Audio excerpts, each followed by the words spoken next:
Okay, last question क्या था मैं देख लेता हूँ।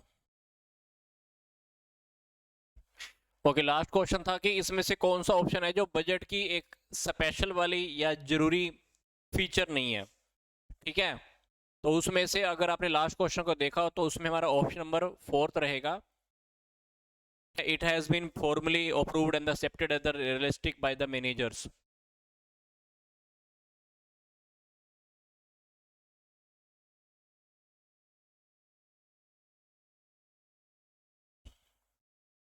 नेक्स्ट क्वेश्चन देख लेते हैं। A master budget compromise, master budget में क्या होता है? A budgeted balance sheet, a budgeted balance sheet, a budgeted balance sheet in the profit and loss account, a budgeted balance sheet profit and loss account and the cash flow statement, या fourth option a budgeted balance sheet profit and loss account cash flow statement based upon the coordinated department operating budgets etc। तो ये चारों के चारों option में से देखना है कि सबसे अच्छा ऑप्शन आपके लिए कौन सा है जो मास्टर बजट में होता है। तो मास्टर बजट में जितने भी हमारे कोऑर्डिनेटेड डिपार्टमेंट्स होते हैं उन सब की लेकर हमारी सारी चीजें होती हैं। ठीक है, बजटेड बैलेंस शीट्स होते हैं, प्रॉफिट एंड लॉस अकाउंट होता है, जो कैश फ्लो स्टेटमेंट की जो विवरण होता है, डिटेल्स होती है, वो सारी की सारी चीजें होती हैं। तो इसके अंदर हमारा ऑप्शन नंबर फोर्थ रहेगा मास्टर बजट के अकॉर्डिंग। नेक्स्ट क्वेश्चन देखते हैं, क्वेश्चन नंबर 22 है। Flexible budget is, flexible budget कौन सा होता है? जिसमें one where the departmental functional managers are given restriction over the application of spending limits, yeah. One where the budget is permitted to alter to reflect the change in activity levels, yeah. One where the managers are given discretion of the investigation which are carried out in the variance revealed by the budgetary control reports, or one which allows departmental managers to design their own budgetary control reports। तो एक जो flexible budget होता है उसमें क्या होता है? जो फ्लेक्सिबल बजट होता है, बजट फ्लेक्सिबल बजट क्या, जिसमें आप कभी भी चेंज कर सकते हैं। ठीक है, तो जिसमें चेंजेस शो करने के लिए, सुधार करने हैं, कुछ करेक्टिव एक्शन लेने हैं, उसके लिए हमारे पास अनुमति होती है, मतलब हमारे पास परमिशन होती है। One where the budget is permitted to alter to reflect change in activity level, तो जहां काम के जो भी लेवल में चेंज होगा उसमें डिफरेंसेस शो करने के लिए, चेंजेस दिखाने के लिए, सुधार करने के लिए, करेक्टिव एक्शंस लेने की हमारे पास परमिशन होती है। तो इसके अकॉर्डिंग हमारे पास रहेगा ऑप्शन नंबर बी। ठीक है, हमारा question number 23, in A manufacturing company which of the budget is normally be prepared first in all the budget preparation. एक निर्माणी कंपनी में बजट तैयारी चक्र में सामान्यता किस प्रकार का बजट सबसे पहले तैयार किया जाएगा? Stock budget, the production budget, cash flow forecast, या सेल्स बजट?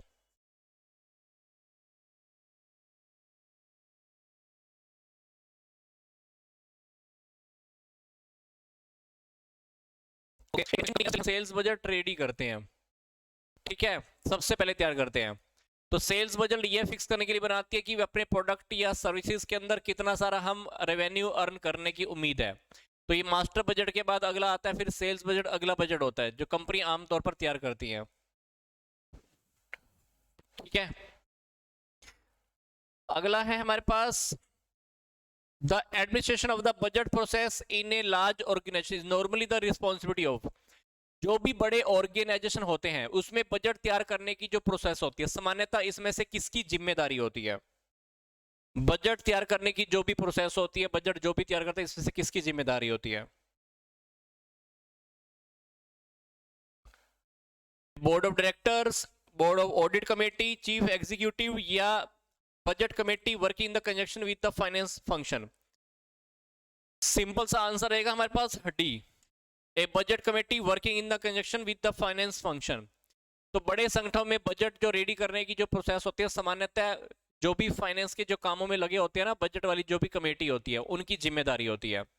तो ये बजट कमेटी एक ऑर्गेनाइजेशन के अंदर जो काम करने वाले लोग होते हैं ना, उनका एक ग्रुप होता है, तो ये उनकी रिस्पॉन्सिबिलिटी होती है, तो उनको बनाने पड़ते हैं। तो इसमें हमारे फाइनेंस डिपार्टमेंट का जो भी हेड हेड बड़ा बंदा होता है, जो हेड जो कह सकते हैं कि जो मेन पर्सन होता है फाइनेंस डिपार्टमेंट का, वो भी इसके अंदर रहेगा।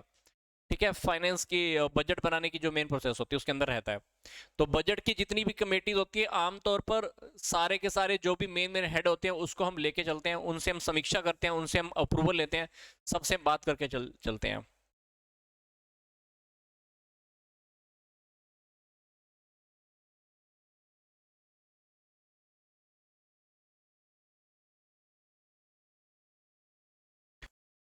पॉइंट एच विद द, जिस पर क्या होता है break even point, break even point, total cost is lowest या revenue is higher than cost, या revenue is higher than low cost, या revenue is the highest, break even point.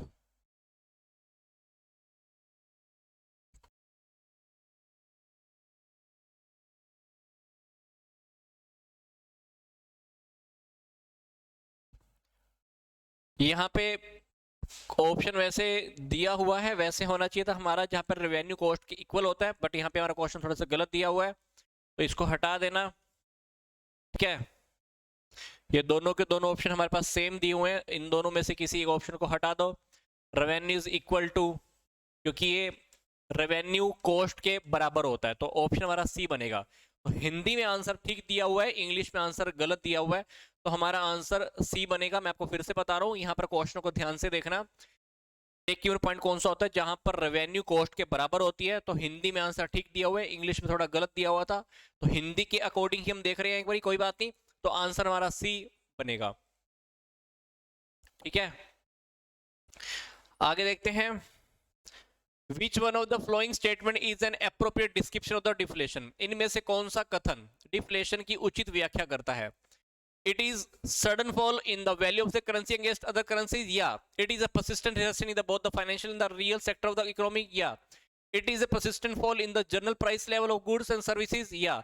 It is a fall in the rate of the inflation over a period of time. इसमें से देखना है कि कौन सा option है, कौन सी स्टेटमेंट ऐसी है जो अस्फीति की उचित व्याख्या करता है, डिफ्लेशन की सही डिस्क्रिप्शंस दे रहा है। ठीक है,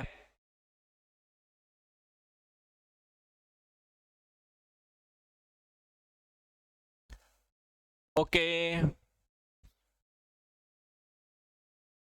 option number c right. It is a persistent fall in the general price level of the goods and services. यह माल और सेवाओं के सामान्य कीमत स्तर में निरंतर गिरावट है। तो जब इन्फ्लेशन की रेट 0% से भी नीचे गिर जाती है ना, तो यह किसी भी इकोनॉमी के अंदर मुद्रा आपूर्ति की सीमित हो जाती है, लिमिटेड हो जाती है, तो ये डिफ्लेशन नॉर्मल रूप से हो जाता है। ठीक है, तो इसके अंदर क्या होता है, इसमें बेरोजगारी और वस्तु और सेवाओं में निम्न उत्पादक से जुड़ी होती है। ठीक है, तो ऑप्शन नंबर जो सी है हमारी सही डिटेल्स में इसकी डिटेल दे रहा है जो हमसे क्वेश्चन पूछा गया था। आगे देखते हैं। Zero base busting was introduce in USA. किसने लिया था यूएसए में, किसने इंट्रोड्यूस किया था इसमें जीरो बेस बस्टिंग को? Okay,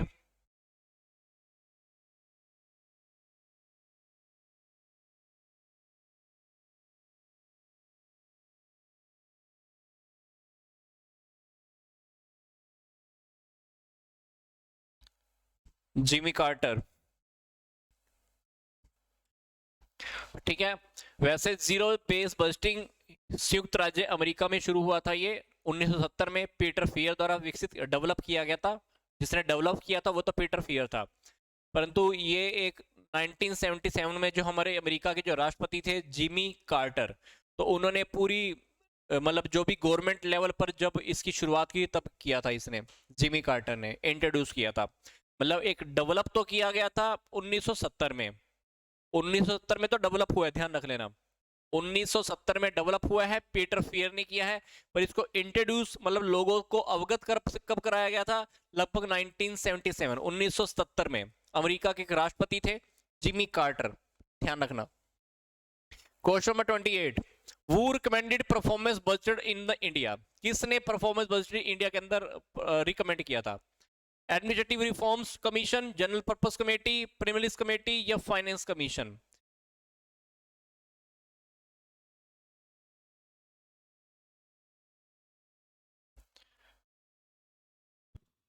okay, definitely administrative reforms commission था, प्रशासनिक सुधार आयोग।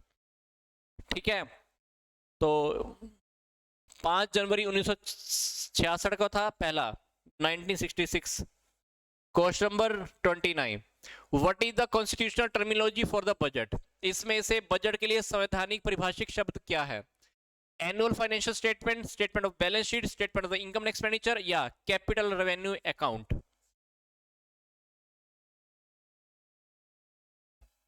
इसमें से बजट के लिए संवैधानिक जो परिभाषित जो शब्द है वो कौन सा है? Annual financial statement, statement of balance sheet, statement of income expenditure या capital and revenue expenditure, capital and revenue account, sorry.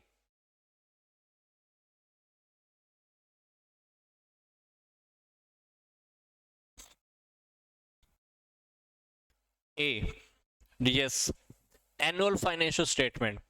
तो भारतीय संविधान की जो अनुच्छेद की जो धारा है 112, उसके अकॉर्डिंग कहते हैं कि जो वर्ष का जो सेंट्रल बजट होता है ना, उसको हम एनुअल फाइनेंशियल स्टेटमेंट के नेम से भी जानते हैं। ठीक है, तो ये गवर्नमेंट की एस्टिमेटेड जो भी रिसिप्ट या एक्सपेंसेस होते हैं उनकी एक स्टेटमेंट होती है, तो उसको लेकर होता है। ठीक है, तो इसको हम एनुअल फाइनेंशियल स्टेटमेंट भी बोलते हैं। आगे क्वेश्चन है, XYZ has a total fix cost और 2 लाख। XYZ की जो टोटल फिक्स कॉस्ट है 2 लाख की है, सेलिंग प्राइस है पर यूनिट का 50 रुपए, वेरिएबल कॉस्ट है 30 रुपए। तो हमको बताना है ब्रेक इवन पॉइंट कौन सा होगा? 12,000 यूनिट पे होगा, 10,000 यूनिट के ऊपर होगा, 5,000 यूनिट के ऊपर होगा या 4,000 यूनिट के ऊपर होगा?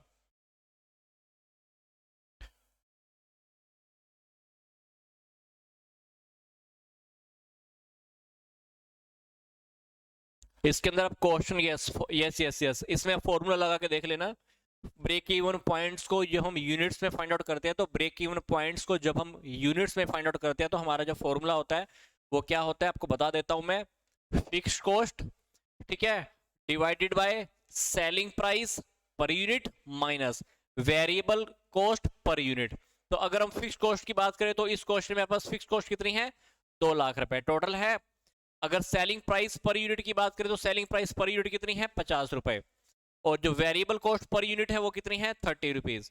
तो ये आप सोल्व करके देख लेना, हमारे पास आंसर आ जाएगा 10,000 यूनिट का। तो डेफिनेटली हमारे पास आंसर ये होगा बी। तो ये हमारा होगा ब्रेक इवन पॉइंट्स जब हम यूनिट्स में फाइंड आउट करेंगे तो। ठीक है, आगे देखते हैं हमारा, the budgeting method under which the budget is prepared from the scratch is known as incremental budgeting, flexible budgeting, static budgeting या जीरो बेस्ड बजटिंग। बजटन विधि जिसके अंतर्गत बजट को नए सिरे से तैयार किया जाता है उसको हम क्या बोलते हैं? डेफिनेटली वो हमारा होता है जीरो बेस्ड बजटिंग, क्योंकि बजट की शुरुआत जब जीरो से स्टार्ट कर देते हैं, जीरो से स्टार्ट करते हैं, तो डेफिनेटली वो होती है हमारी जीरो बजटिंग। ये मैंने आपको टॉपिक पहले भी बताया था, ये हम नए सिरे से तैयार करते हैं या किसी भी नई योजना या प्लानिंग का हम नए सिरे से तैयार करते हैं। तो इसका सबसे पहले प्रयोग कहाँ किया गया था? यूएसए में। और भारत में कब किया गया है? इंडिया में कब किया गया है? ये 1983 में। और वो भी साइंस एंड टेक्नोलॉजी के एरिया में सबसे पहले इसको प्रयोग किया था हमने। इंडिया में कब किया गया था? 1983 में। ठीक है, नेक्स्ट क्वेश्चन देखो, Who defined budget as a statement of the estimated receipt and expenses during a fixed period? किसने इसको इसकी डेफिनेशन दी है? रेमोस्ट्रोम ने, लेरोय या रॉबर्ट वॉलपोल या विलोगबी? तो इसके अंदर बताना है कि किसने ये डेफिनेशन दी थी। Who defined budget as a statement of the estimated receipt and expenses during a fixed period? तो ये क्वेश्चन हो सकता है कि आपके लिए नया हो, बट इट्स ओके। हमारा जो ऑप्शन है वो इसके अंदर है हमारे पास सेकंड। ठीक है, इन्होंने इसके बारे में बताया था। तो ये बजट आपको पता है, बजट हमारा शॉर्ट पीरियड के लिए भी हो सकता है, लॉन्ग पीरियड के लिए भी हो सकता है। Who recommended performance budgeting in India? ये क्वेश्चन आई थिंक अपना पहले भी आ चुका है, ये क्वेश्चन हमारा अभी भी आया था पहले भी। इंडिया में रिकमेंडेड बजट किसने दिया था? एडमिनिस्ट्रेटिव रिफॉर्म्स कमीशन ने। ठीक है, ये जो परफॉर्मेंस बजट होता है एक ऐसा बजट होता है जिसके अंदर बजट के अंदर जितने भी हमारे प्रोग्राम्स होते हैं या जो भी प्लानिंग होती है उसको एस्टिमेशन इस प्रकार किया जाता है ताकि हमारी जो एस्टिमेटेड की या रियलिटी में जो हमारी परफॉर्मेंस होती है उसकी कॉस्ट को कम से कम किया, जो डिफरेंस होता है कम से कम किया जाए। ठीक है, मतलब जो हमारा एस्टिमेशन होगा और जो हमारा स्टैंडर्ड होगा जो रियलिटी में आने वाला है उनके अंदर डिफरेंस कम से कम रखे। ठीक है, next question is Which of the following budget discards the principle of incrementalations? Programs budgeting, zero based budgeting, outcome budgeting या सिस्टमैटिक बजटिंग? निम्नलिखित में से कौन सा बजट वृद्धिशीलता के सिद्धांत को अलग कर देता है? कार्यक्रम बजट, शून्य आधारित बजट, परिणाम बजट या व्यवस्थित बजटन?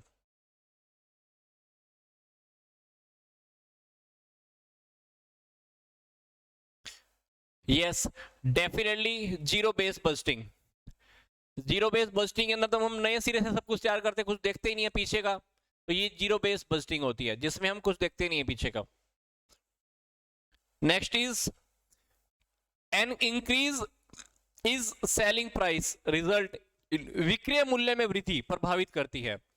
Increase in break even point, decrease in break even point, increase in PV ratio या बोथ बी एंड सी?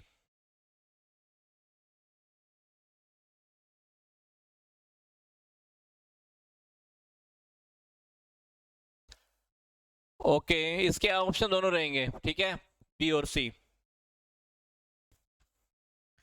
ये अपने को पता है ना कि ब्रेक इवन पॉइंट एक ऐसा पॉइंट होता है जहां पर बिजनेस को ना तो प्रॉफिट होता है ना लॉस होता है, मतलब जो हमारी टोटल रेवेन्यू होती है वो हमारी टोटल कॉस्ट के इक्वल होती है। और अगर हम सेलिंग प्राइस में इंक्रीज करते हैं तो ब्रेक इवन पॉइंट में कमी आती है, और विक्रय सेल्स के अमाउंट्स के अंदर इंक्रीज होता है, और हमारा कंट्रीब्यूशन में भी इंक्रीज होता है। तो इसीलिए अगर हम प्रॉफिट क्वांटिटी अनुपात में, जो प्रॉफिट या क्वांटिटी का जो भी रेशो होता है उसके अंदर हमारी वृद्धि होती है। तो सेल्स में से अगर हम वेरिएबल कॉस्ट माइनस करते तो वो होता है कंट्रीब्यूशन, और कंट्रीब्यूशन में से भी अगर फिक्स कॉस्ट को माइनस करते तो वो होता है हमारा नो प्रॉफिट नो लॉस। तो पीवी रेशो का फॉर्मूला भी क्या होता है? पीवी रेशो का फॉर्मूला होता है contribution divided by sales into 100। तो डेफिनेटली हमारे पास आंसर रहेगा डी, बी और सी के अकॉर्डिंग। नेक्स्ट क्वेश्चन है, margin of safety can be improved by, कैसे इंप्रूव कर सकते हैं? इंक्रीजिंग वेरिएबल कॉस्ट या इंक्रीजिंग फिक्स कॉस्ट या reducing reducing valuable of output, volume of output या इंक्रीजिंग सेलिंग प्राइस?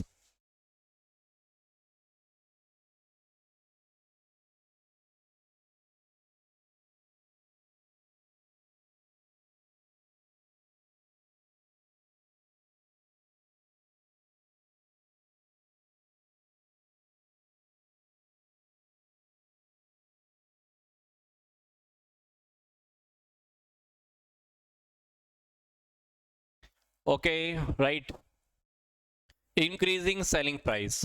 ठीक है, बात मैंने आपको अभी बताई थी। जो मार्जिन सेफ्टी होती है वो टोटल सेल और समुचित जो हमारा ब्रेक इवन पॉइंट होता है उसके सेल्स का अंतर होता है। तो ये जो मार्जिन ऑफ सेफ्टी होती है जितनी अधिक होती है बिजनेस में उतना ही अधिक प्रॉफिट होता है और हमारा बिजनेस सेफ भी चलता रहता है। और वैसे अगर मार्जिन ऑफ सेफ्टी के फॉर्मूले की बात करें तो मार्जिन ऑफ सेफ्टी का जो फॉर्मूला है वो क्या है? Is equal to actual sale minus break even point sale. या एक मार्जिन ऑफ सेफ्टी का फॉर्मूला भी होता है, margin of safety is equal to profit divided by PV ratio. ठीक है, तो वेरिएबल कॉस्ट बढ़ने या फिक्स कॉस्ट के बढ़ने से हमारा प्रॉफिट तो कम हो जाएगा, प्रोडक्शन घटने पर भी प्रॉफिट हमारी सेल कम हो जाएगी, इसलिए मार्जिन ऑफ सेफ्टी घटेगी। और यदि और अगर हमारा सेल का जो प्राइस बढ़ता है तो ब्रेक इवन पॉइंट से हमारा सेल का अंतर बढ़ेगा और हमारी मार्जिन ऑफ सेफ्टी बढ़ेगी, जो सुरक्षा सीमा होती है ना हमारी बढ़ती है। तो देख लेना हमारा इसके अंदर रहेगा कि अगर हम सेलिंग प्राइस को इंक्रीज कर देते हैं तो मार्जिन ऑफ सेफ्टी हमारी इंक्रीज हो जाती है। ठीक है, इसको हम इंप्रूव कर सकते हैं। अगला क्वेश्चन क्या है? Dash refer to the expected result of a given future period in numerical terms. Dash संख्यात्मक पदों में दी गई भविष्य अवधि के लिए अपेक्षित परिणामों को संदर्भित करता है? प्रोजेक्ट्स, बजट, कार्यक्रम या प्रोसीजर्स?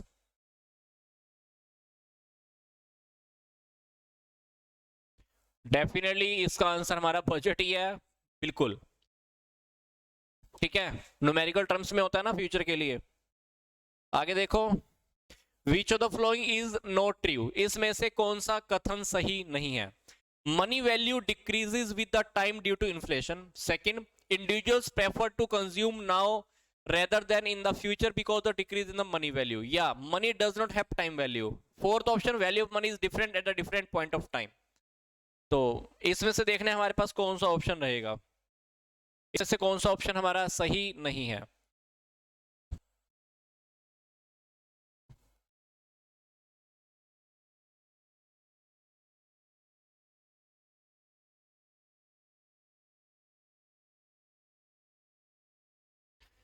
होती है भाई, मनी की टाइम वैल्यू तो होती है ना। टाइम बेसिस से बढ़ता है या पीछे जाती है तो टाइम की वैल्यू होती है। आज जो 5 लाख रुपए आपके हाथ में है, 10 साल के बाद वही 5 लाख, 5 लाख या 5 लाख है क्या, है ना। तो ये तो है, मनी की तो टाइम वैल्यू होती है।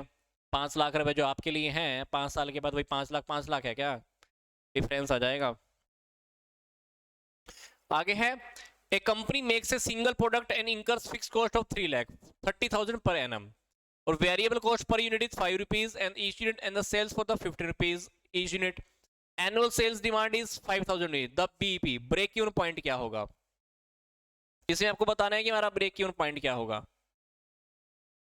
तो आपको मैंने बताया था कि ब्रेक इवन पॉइंट का हमको फॉर्मूला पता होना चाहिए। ब्रेक इवन पॉइंट का जो फॉर्मूला होता है वो क्या होता है, फिक्स कॉस्ट, फिर डिवाइडेड पे क्या करते हैं हम, selling price per unit minus variable cost per unit. तो हमारे पास कॉस्ट के अंदर हमारे पास फिक्स कॉस्ट दी हुई है, फिक्स कॉस्ट कितनी है 30,000 की, तो सेलिंग प्राइस कितना है पर यूनिट 15, वेरिएबल कॉस्ट कितनी है 5। तो आप ये चेक करके देख लेना, तो हमारे पास ये आंसर आ जाएगा 3,000 यूनिट्स का आंसर। तो 3,000 यूनिट हमारे पास आंसर आएगा, चेक करके देख लेना। ऐसा सा क्वेश्चन हमारा पहले भी आ चुका था, बट फिर से ये रिपीट कर रहे हैं आपके सामने, इट्स ओके, ठीक है।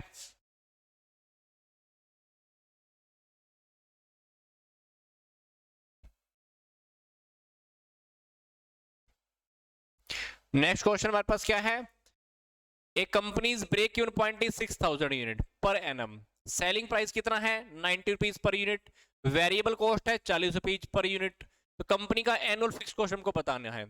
तो इस क्वेश्चन के अंदर वही है जैसे क्वेश्चन पीछे था, हमने ब्रेक इवन पॉइंट का फॉर्मूला लगाया था। ब्रेक इवन पॉइंट का फॉर्मूला क्या था, fix cost divided by selling price per unit और minus variable price per unit.